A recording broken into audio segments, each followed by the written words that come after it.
हनुमान जी और कुंभकर्ण रामायण के तो ऐसे किरदार जिनकी ताकत की कोई सीमा नहीं थी। फिर कैसे हार गए थे महाबली हनुमान कुंभकर्ण से?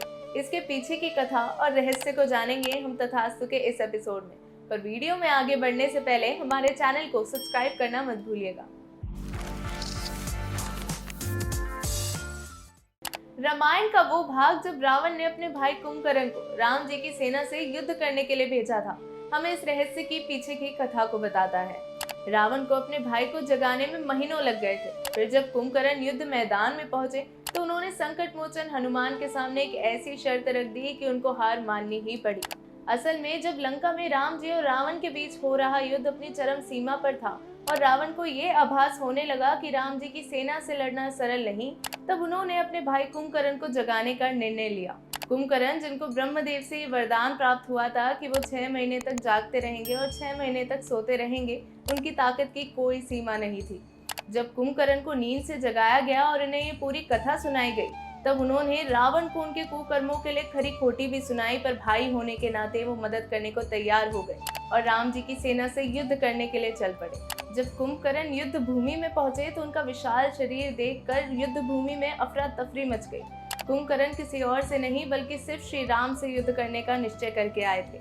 वो जैसे जैसे युद्ध भूमि में आगे बढ़ने लगे, वानर सेना इधर उधर भागने लगी और सबसे पहले उनसे युद्ध करने आए थे नल और नील, जिनको परास्त कर दिया गया। फिर आए सुग्रीव और अंगद और उनको भी हार का सामना करना पड़ा। फिर आए जामवंत और वो भी हार गए। उसके बाद आए महाबली हनुमान। हनुमान जी ने कुंभकर्ण को ललकारा और कुंभकर्ण के समान ही विशाल शरीर को धारण कर लिया और दोनों के बीच युद्ध होने लगा। दोनों एक दूसरे की ताकत का आभास कर चुके थे और मन ही मन एक दूसरे के सराहना भी कर रहे थे। जब बहुत देर युद्ध के बाद भी दोनों एक दूसरे को नहीं हरा पाए, तब कुंभकर्ण ने हनुमान जी की तारीफ की और ये कहा, मैंने आज तक तुम्हारे जैसा वीर योद्धा अपने जीवन में नहीं देखा और इस युद्ध का कोई परिणाम नहीं निकलने वाला, क्योंकि मुझे सिर्फ श्री राम से युद्ध करना है। हनुमान जी ने कुंभकर्ण की तारीफ तो की, परंतु वो गुस्से में भी आए और उन्होंने प्रहार करने के लिए एक पहाड़ उठा लिया।